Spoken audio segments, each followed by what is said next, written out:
Student,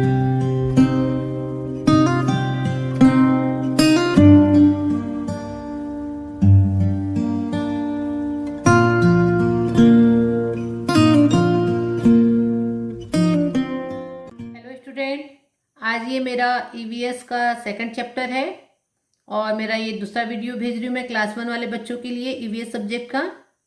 आज इस video में मैं लेसन सेकंड पढ़ा रही हूँ जिसका नाम है माय बॉडी पार्ट्स।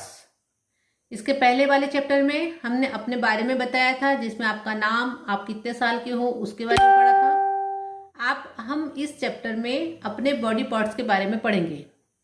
ये सब चीज़ें आप लोगों ने यूकेजी क्लास में भी बॉडी पार्ट्स पढ़ा है, सिर्फ उसका रिवीजन करना है आप लोगों को। यहाँ पिक्चर के माध्यम से आपको पूरे बॉडी पार्ट्स बताए हैं, जिसको सबसे पहले आप लोग एक हेडिंग डाल करके कॉपी में नोट डाउन करेंगे बॉडी पार्ट्स करके, और सबकी स्पेलिंग आप लोग कॉपी में याद करके लिखेंगे। सबसे पहला होमवर्क इस लेसन का होगा। क्लियर? क्या होगा इस लेसन का सबसे पहला होमवर्क? कि ये पिक्चर के माध्यम से आप लोगों को पूरे बॉडी पार्ट शो किया है यहाँ पर। तो सबसे पहला काम लेसन 2 का बॉडी पार्ट्स करके हेडिंग डालेगी, और उसमें ये जितने बॉडी पार्ट्स आप लोगों को पिक्चर में दिखाया गया, पिक्चराइज किया गया है, उस बॉडी पार्ट्स की विद स्पेलिंग आपको लिख करके याद करना पड़ेगा। क्लियर? तो चलिए हम लोग अब ये लेसन 2 शुरू करते हैं। लिखा है MY my, BODY body, PARTS parts. Clear? अब मैं इसको रीड कर रही हूँ, आप लोग भी मेरे साथ साथ इसको रीड करें। लिखा है अवर, OUR क्या होता है बेटा? Our, BODY body, HAS has, many, MANY many parts. Some of my body parts are shown, SHOWN क्या होता है? Shown below. Our body has many parts, हमारी बॉडी में बहुत सारे पार्ट्स हैं, बहुत सारे भाग हैं, हमारी बॉडी के बहुत सारे पार्ट्स हैं। Some of my body parts are shown below, यहाँ पर एक पिक्चर दिया है जिसमें मेरे कुछ बॉडी पार्ट्स के बारे में बताया है। सबसे पहले आपको यहाँ पिक्चर दिख रहा है। इस पिक्चर में आप लोगों को सबसे पहला बॉडी पार्ट दिख रहा है, ये है हेड। सबके पास ये हेड आपको दिख रहा है। हेड की स्पेलिंग है HEAD, हेड। ठीक है? उसके बाद उस हेड पर आपको दिख रहा है हेयर, है ना, HAIR हेयर। थर्ड है आपके पास ये इसका दिख रहा है आईज, उसके बाद दिख रहा है नोज, उसके बाद दिख रहा है ईयर्स, फिर है माउथ, और ये क्या है? नेक, NAC के नेक। हेड का मतलब सबको मालूम है सिर, हेयर का मतलब होता है बाल, आइज का मतलब होता है आंखें, आंख, नोज का मतलब होता है नाक, ईयर का मतलब होता है कान, माउथ का मतलब होता है मुंह, और नेक का मतलब होता है गला, गर्दन। क्लियर? तो ये सबसे पहले आपका सबसे अपर साइड का बॉडी पार्ट्स है, जिसमें आप लोगों को यहाँ पर 7 यहाँ पर उनके बॉडी पार्ट्स दिए हैं। पहला head, hair, eyes, nose, ear, mouth and neck. सबसे पहले आप लोगों को मैं फिर बोल रही हूँ, आप लोगों का आज का पहला होमवर्क होगा बॉडी पार्ट्स हेडिंग डालेंगे। आप लोग इनको सबको एक जगह नोट डाउन करेंगे, और सबकी विद स्पेलिंग 1 बार 2 बार नहीं 3 बार आप लोगों को प्रैक्टिस करके याद करना है। क्लियर?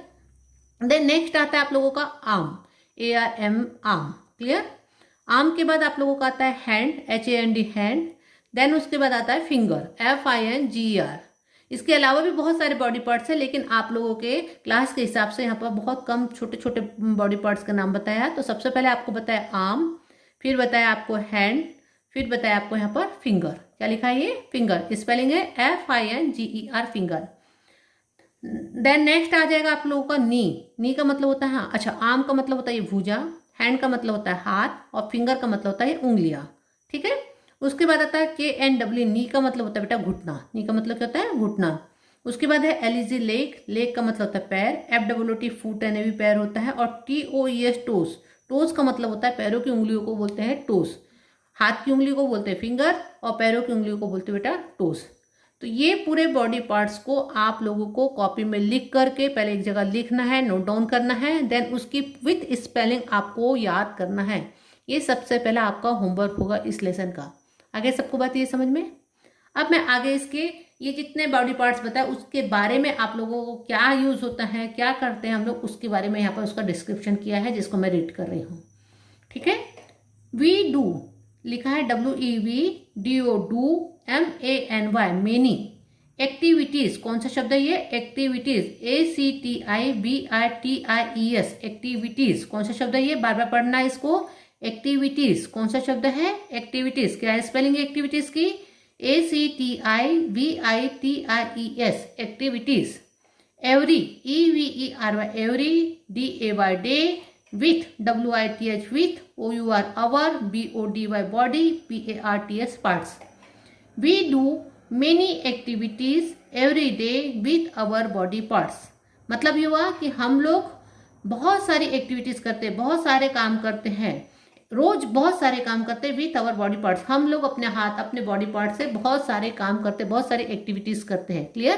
फिर से पढ़ रही हूँ मैं इसको। We do many activities every day with our body parts. आप सबको मालूम है, ये पढ़ने से पहले मैं आप लोगों को एक बात पूछना चाह रही हूँ। सभी लोगों को मालूम है कि सबसे पहले हम उठते हैं, मुंह धोते हैं, ब्रशिंग करते हैं, उसके बाद चलना का भी काम एक एक्टिविटीज़ होता है, ब्रश करने का भी काम एक्टिविटीज़ होता है, फिर उसके बाद तैयार होकर के नहाने का भी काम, नहाना भी एक एक्टिविटीज़ होता है, खाना खाना भी एक एक्टिविटीज़ होता है, स्कूल जाना भी एक एक्टिविटीज़ होता है। तो यहाँ पर जितनी भी एक्टिविटीज़ है उसके बारे में यहाँ पर डिस्क्रिप्शन किया है। क्लियर? और उसको हमको रीड करना है। फिर से मैं इसको रीड कर रही हूँ। We do MANY many activities. ये शब्द है, बार बार आपको मैं इस पर जोर दे रही हूँ, ये शब्द है activities. ACTIVITIES, activities every day with our body parts. Clear? यहाँ तक सबको समझ में आया? अब इसमें कौन कौन सी एक्टिविटीज कर रहे हैं इसको पिक्चर के माध्यम से आपको समझाया है। यहाँ पर we eat food, we eat food, हम लोग भोजन करते हैं। वी टॉक, टॉक का मतलब होता है बात करना, हम बात करते हैं। वी प्ले, प्ले का मतलब होता है खेलना। वी रन, रन का मतलब होता है दौड़ना। ये जितना भी ईट, टॉक, प्ले, रन, ये पूरी वर्ब्स है बेटा, यानी जिसमें हम कोई ना कोई एक्टिविटीज कर रहे हैं। ये जितनी भी चीज है, जितने भी वर्ड्स आ रहे हैं, ईट, टॉक, प्ले, रन, ये सब वर्ब्स है। अभी आप लोगों को वर्ब के बारे में मैं ज्यादा डिस्क्रिप्शन नहीं कर रही, लेकिन ये जितनी भी एक्टिविटीज कर रहे हैं ये आप लोग अपने बॉडी पार्ट्स के थ्रू करते हैं। क्लियर? यहाँ तक समझ में आया? देन नेक्स्ट है वी गो टू स्कूल, हम लोग स्कूल जा रहे हैं। वी गो टू स्कूल मतलब हम लोग स्कूल जाते हैं। वी ब्रश अवर टीथ, हम लोग दांत ब्रश करते हैं, हम ब्रश करते हैं। वी होल्ड थिंग्स, हम सामान को पकड़ के रखते हैं। फिर से पढ़ रही मैं इसको। वी गो टू स्कूल, क्या लिखा है? We go to school, we brush our teeth, we hold things, हम सामान को पकड़ के रखते हैं, हमारा जो हाथ है हमारे सामान को पकड़ता है। फिर है वी वॉच टेलीविजन, कौन सा शब्द है ये? टेलीविजन। कौन सा शब्द है? टेलीविजन। स्पेलिंग क्या है टेलीविजन की? TELEVISION, television. क्या लिखा है ये? वी वॉच टेलीविजन, हम लोग टीवी देखते हैं। We hear the telephone ring, we hear, hear का मतलब होता है सुनना। द टेलीफोन, TELEPHONE, कौन सा शब्द है ये? टेलीफोन। TELEPHONE होता है टेलीफोन रिंग, हम टेलीफोन की रिंग, मोबाइल की रिंग सुनते हैं। वी टेक अ बाथ, हम लोग नहाते हैं, बाथ का मतलब होता है नहाना। वी टेक अ बाथ है हम लोग नहाते हैं। ठीक है? ये जितनी भी एक्टिविटीज है आप लोग अपने बॉडी पार्ट्स के द्वारा करते हैं। क्लियर? अब आपके जो मेन बॉडी पार्ट्स है उसमें पहले आपको बताया है। फिर है different body parts help us to these activities. Different, कौन सा शब्द है ये? डिफरेंट। कौन सा शब्द है ये? Different, DIFFERENT, different. कौन सा शब्द है? Different. Body parts help us to do these activities, जो हमारे पास अलग अलग बॉडी पार्ट्स है वो हमारी अलग अलग एक्टिविटीज कराते हैं। जैसे पहले एक बॉडी पार्ट का नाम लिया उसने, हैंड्स एंड लेग। अब सभी को मालूम है हैंड्स का मतलब होता है हाथ और लेग का मतलब होता है पैर। अगर हम हाथ का यूज बोले या हाथ से हम लोग क्या क्या काम करते हैं, तो हाथ से हम लोग पहले तो ब्रश करते हैं, हाथ का यूज है ना ब्रश पकड़ने में होता है। हम लोग खाना खाते हैं, हम लोग खेलते हैं, हम लोग कंघी करते हैं, तो ये सब हाथ का यूज है। तो अब इसके बारे में यहाँ पे बताया, our hands help us to hold, push और lift things, they help us to write. अब आपको बता रहा है कि जो हाथ का यूज है किसी चीज को पकड़ने के लिए, पुश किसी को ढकेलने के लिए, लिफ्ट किसी को लिफ्ट करने के लिए, they help us to write लिखने के लिए। ये सब चीज का काम कौन करता है? हमारा हाथ। यहाँ पर बताया है we have 4 fingers and 1 thumb and each hand fingers and thumb. यहाँ पर आपको बताया है सभी के पास कितनी फिंगर्स होती है? 4 फिंगर्स होती है। कितनी फिंगर्स होती है? 4 फिंगर्स होती है एंड 1 थंब होता है। क्लियर? सभी के पास वी हैव 4 फिंगर्स, 4 फिंगर्स होती है एंड 1 थंब ईच हैंड, एक हाथ में 4 फिंगर्स होती है एंड 1 थंब होता है। क्लियर? ये आप लोगों को बताया है। अब नेक्स्ट है इसके बाद लिखा है our legs help us to walk, run, jump और किक। हमारे जो पैरों का काम होता है, हमारे जो पैर मदद करते हैं, चलने में मदद करते हैं, दौड़ने में मदद करते हैं, कूदने में मदद करते हैं, बॉल को किक मारने में मदद करते हैं। Clear? We stand on our legs, हम अपने पैरों पर खड़े रहते हैं। ठीक है, ये भी मालूम है क्या लिखा है, we stand on our legs. फिर से पढ़ रही हूँ मैं, our legs help us to walk, run, jump और किक। हमारे जो पैर होते हैं हमको चलने में मदद करते हैं, दौड़ने में मदद करते हैं, जंप करने और कूदने में मदद करते हैं, किक मारने में, बॉल को किक मारने में मदद करते हैं। फिर उसके बाद लिखा है we stand on our legs, हम अपने पैरों पर खड़े रहते हैं। अब यहाँ पर बताया है we have 5 toes in each foot, हमारे पैरों में कितनी उंगलियां होती है, 5 उंगलियां होती है। The largest toes is the great toes, जो बड़ी उंगली जिसको हम लोग अंगूठा बोलते हैं, तो वो थोड़ा बड़ा होता है तो उसको क्या बोलते हैं बेटा, ग्रेट टो।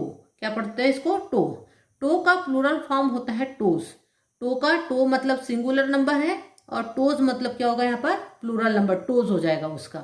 जैसे यहाँ पर फिंगर सिंगुलर नंबर है और यहाँ पर जो हो जाएगी, जब बहुत 4 फिंगर्स के बारे में बता रहा है तो उसको क्या हो जाता है वहां पर, फिंगर्स। क्लियर? यहाँ पर भी सिंगुलर प्लूरल के बारे में बता रही हूँ मैं। ये फिंगर शब्द है, ये फिंगर शब्द है, फिंगर्स शब्द है। यहाँ टो शब्द है और ये शब्द है toes.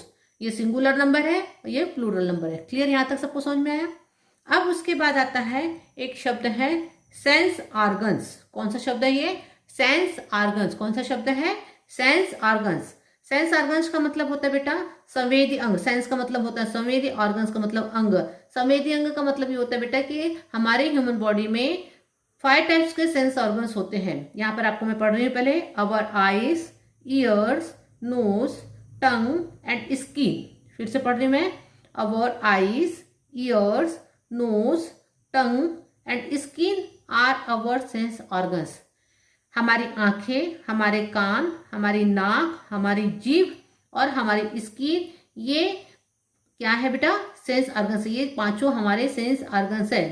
They help us to know the world around us, और इन्हीं के द्वारा, they help us to know, they क्या लिखा है ये, they help us to know the world around us. इन्हीं के द्वारा हम अपने वर्ल्ड की, हमारे संसार की, हमारे आसपास के वातावरण की जितनी चीजें हैं, जितनी चीजें हम उसको देख सकते हैं, समझ सकते हैं। क्लियर? आपको क्वेश्चन पूछा जा सकता है, व्हाट इज सेंस ऑर्गन्स। क्या लिखा, क्वेश्चन पूछा मैंने, व्हाट इज सेंस ऑर्गन्स, तो आप आंसर देंगे our eyes, ears, nose, tongue and skins are our sense organ. हमारी आंख, हमारी कान, हमारी नाक, हमारा टंग यानी जीभ और हमारी स्किन, ये हमारे सेंस ऑर्गन है। और ये सेंस ऑर्गन्स हमें हमारे इस वातावरण के बारे में जानकारी देते हैं। They help us to know the world around us. Clear? यहाँ तक सबको समझ में आ गया? तो ये आप लोगों को किसके बारे में बताया बेटा, sense organs. How many sense organs you have, आप आंसर देंगे we have 5 sense organs. What are sense organs, our eyes, our ears, our nose, tongue and skins are our sense organs. They help us to know the world around us. Clear? यहाँ तक आप लोगों को ये sense organs के बारे में बताया है। तो आज मैं ये पहला लेक्चर में आप लोगों को यहीं तक पढ़ा रही हूँ। अब इसके बाद मैं सेकंड वीडियोस में आप लोगों को इसके आगे का पढ़ाऊंगी। क्लियर? आपका काम है इस पूरे लेसन को रीड करना। रीड करेंगे तभी आप लोग आगे की चीज समझ पाएंगे। बॉडी पार्ट्स आप लोगों ने पहले भी यूकेजी क्लास में पढ़ा है। आपको अब बहुत दिनों से आपकी पढ़ाई छूटी थी तो आप लोगों को स्पेलिंग शायद याद नहीं होगी। तो सबसे पहला काम आपको जितने भी बॉडी पार्ट्स है उसके स्पेलिंग याद करना है। और क्लास 1 में सबसे मेन काम होता है बुक रीडिंग का। अगर आप लोग बुक रीडिंग, ऐसा मैं बिल्कुल नहीं कह रही कि आप लोग फ्लुएंटली बुक रीडिंग सीख जाएंगे, लेकिन आप लोग प्रैक्टिस करेंगे, छोटे छोटे वर्ड्स को पढ़ने की प्रैक्टिस करेंगे तो आप लोग बुक रीडिंग सीख सकते हैं। आपके पास पूरा समय है। क्लियर? तो बुक रीडिंग करना बहुत जरूरी, इसीलिए लेसन को मैं पढ़ा रही हूँ, समझा रही हूँ। और कोई भी प्रॉब्लम हो तो आप लोग मुझे फ़ोन पर बात कर सकते हैं। मैं जितनी स्पीड से पढ़ा रही हूँ, मुझे मालूम है कि इतनी स्पीड से आप लोग नहीं पढ़ सकते। एक छोटा सा पैराग्राफ पढ़ेंगे उसी में आप लोग थकान हो जाएगी, लेकिन आपको इस लेसन को पढ़ना है। क्लियर? तो मैं चाहूँगी कि यही मेरा होमवर्क होगा। जैसे कभी मैं आपको राइटिंग वर्क नहीं देती हूँ तो उस दिन का होमवर्क होता है आप लोगों को कि इस लेसन को बार बार रीड करना। जो मैं लेसन पढ़ाई हूँ, जो मैं लेसन समझाई हूँ, उसको बार बार रीड करना। जितने भी डिफिकल्ट वर्ड्स आते हैं उसको कॉपी में लिख लिख करके प्रैक्टिस करना। क्लियर? तो बस आज यहीं तक के, अगला चैप्टर अगला इसके आगे का मैं नेक्स्ट वीडियो में बताऊंगी। धन्यवाद।